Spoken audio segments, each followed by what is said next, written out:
Bueno, en este video veremos una variante interesante a los Bloom filters vistos anteriormente, que son los QQ filters, los cuales implementan una estructura similares a los filtros de Bloom, justamente con el objetivo de poder responder si un objeto es miembro o no de un conjunto, usando principalmente aquí QQ hashing como estructura principal.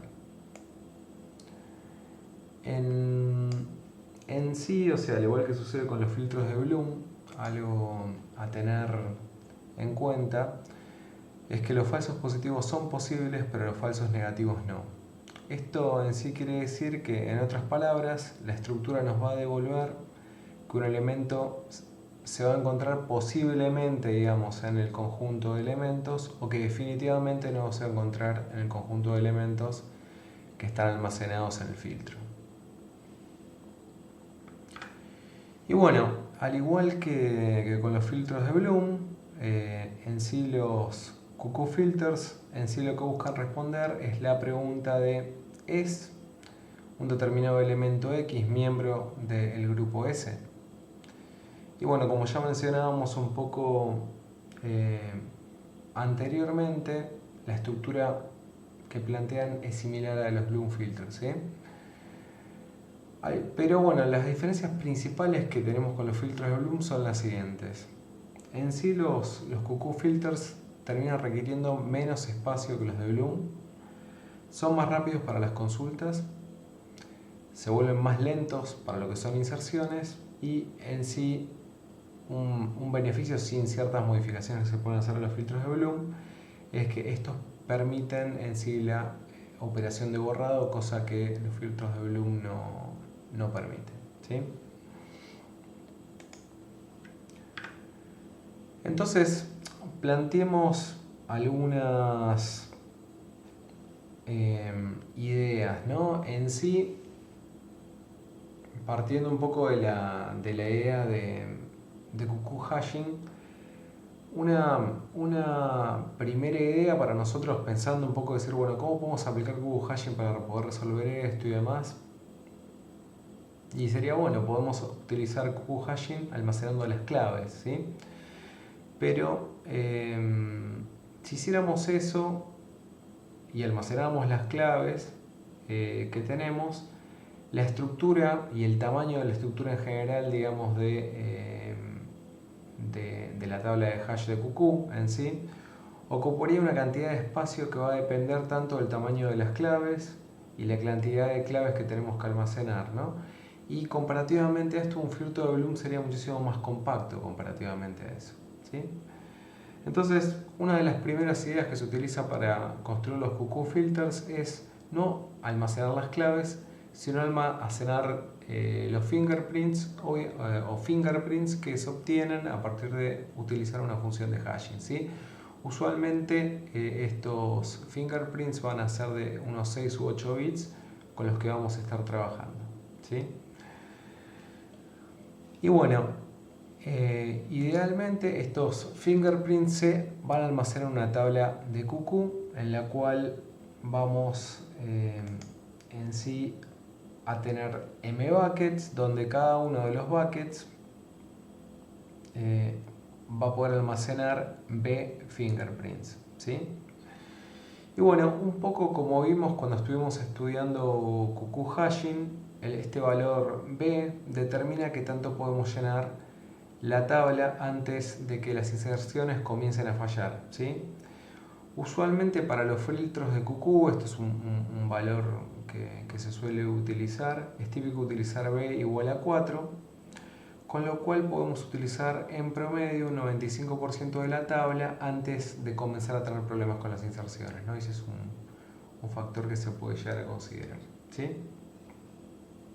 Y bueno, volviendo un poco también a la idea de QQ hashing, vamos a necesitar, para no insertar nuestros elementos y en particular como podemos decir sus claves, dos posiciones alternativas para las mismas, ¿sí? Y en ese sentido, los dos potenciales buckets en la tabla para un determinado elemento X van a ser calculadas con las siguientes funciones de hashing, ¿sí? Por un lado, bueno, lo que vamos a hacer inicialmente es tomar el elemento y hashearlo, y eso nos va a dar lo que vamos a llamar el valor de la primera función de hashing. Y por otro lado, lo que vamos a hacer es, para la segunda, utilizar digamos, el hash calculado en la primera y realizar un SOR con aplicar, digamos, la función de hash que estamos utilizando sobre un fingerprint del elemento, ¿sí?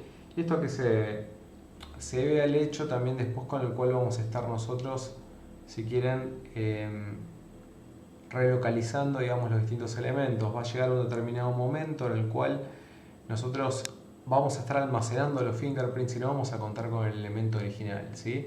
Entonces, en sí, en la propuesta, y parte un poco acá podemos hablar de la magia negra de los cuckoo filters, es que este tipo de estructura funciona y funciona de hecho muy bien, aunque intuitivamente parecemos decir, bueno, pero ¿por qué esto termina funcionando? Que hace que cuando nosotros, por ejemplo, tenemos que relocalizar un elemento, no podemos hacerlo con la clave original que ese elemento tenía, justamente porque contamos solamente con el fingerprint, ¿sí? Y en sí,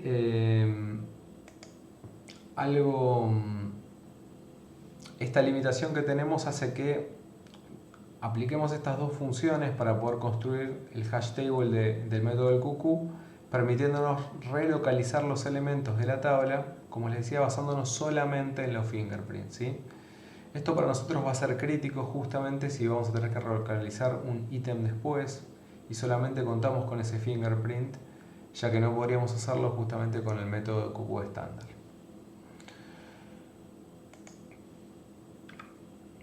Y bueno, en sí, partiendo un poco con esta idea, las inserciones van a funcionar igual que en cuckoo hashing, si se quiere, considerando las funciones de hashing anteriormente descritas, ¿sí? En ese sentido, y a efectos, digamos, si quieren, de la implementación, simplemente lo que vamos a hacer es un ciclo de n intentos y sus consecuentes relocalizaciones, considerando que si luego de los n intentos no hemos podido insertar una determinada clave, la estructura va a fallar, ¿sí? Y bueno, el hecho de que suceda esto con las funciones de hashing que hemos definido hace que cuando nosotros tengamos que relocalizar un determinado ítem existente y a otra posición posible, la cual vamos a llamar J, en la tabla de cuckoo, que estamos quitando un determinado bucket, en sí por cómo funciona cuckoo hashing, la nueva posición J, digamos, que va a tener se va a calcular como I SOR el hash sobre el fingerprint de este elemento I. Y acá justamente lo que les decía, o sea, cuando nosotros tenemos que relocalizar un elemento, lo único que vamos a tener es el fingerprint, justamente guardado o insertado, digamos, en un determinado bucket. Y entonces justamente a partir de esos fingerprints que tenemos de los elementos debemos ser capaces de poder relocalizar y calcular la nueva posición que tiene que tener en la tabla de cuckoo justamente el elemento, ¿sí? Y bueno, algo interesante de lo que mencionábamos antes de las inserciones tiene que ver justamente con un efecto colateral que tiene el fallo en las inserciones, ¿no? Si lo empezamos un poco a comparar con los filtros de Bloom. En Bloom, a medida que nosotros insertamos más y más datos, la cantidad de falsos positivos va aumentando, ¿no? Ya que no tiene forma de que fallen sus inserciones. En sí, se van a ir adicionando cada vez más unos, digamos, en el vector de bits, y va a llegar un momento en el que el filtro, si se quiere, va a resultar inútil, ¿sí? En los filtros de QQ, al poder fallar las inserciones, la cantidad de falsos positivos se va manteniendo acotada, independiente, digamos, de la cantidad de datos que vayamos insertando en el filtro, ¿sí? Esto es algo bastante interesante, es un efecto colateral, digamos, de cómo funciona y cómo está definido, ¿sí? Y bueno, respecto a lo que es la búsqueda, el algoritmo de búsqueda es bastante simple, ¿sí? Lo que nosotros hacemos es, dado un determinado elemento, calculamos el fingerprint y sobre ese elemento o la clave de ese elemento lo que hacemos es aplicar nuestra función de hash y bueno, calcular una primera posición si se quiere. Con esa primera posición que tenemos en I1, lo que hacemos es hacemos un SOR calculando el hash también contra, digamos, el hash que calculamos del fingerprint previamente calculado y verificamos en la tabla, en ambas posiciones, si el fingerprint, digamos, se encuentra en alguna de esas posiciones. Si se encuentra en alguna de esas posiciones, hemos encontrado, digamos, el elemento, y si no, el mismo no se encuentra en el conjunto, ¿sí? Y bueno, otra propiedad, si se quiere, interesante que tienen es que, como mencionamos anteriormente, es que los filtros de Bloom, los filtros de QQ en sí soportan la eliminación, a diferencia de que los filtros de Bloom no la soportan sin ciertas modificaciones, ¿no?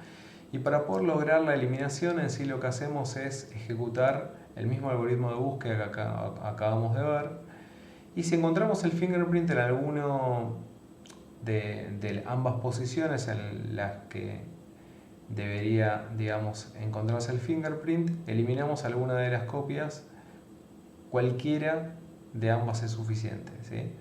De esta forma eliminamos el elemento.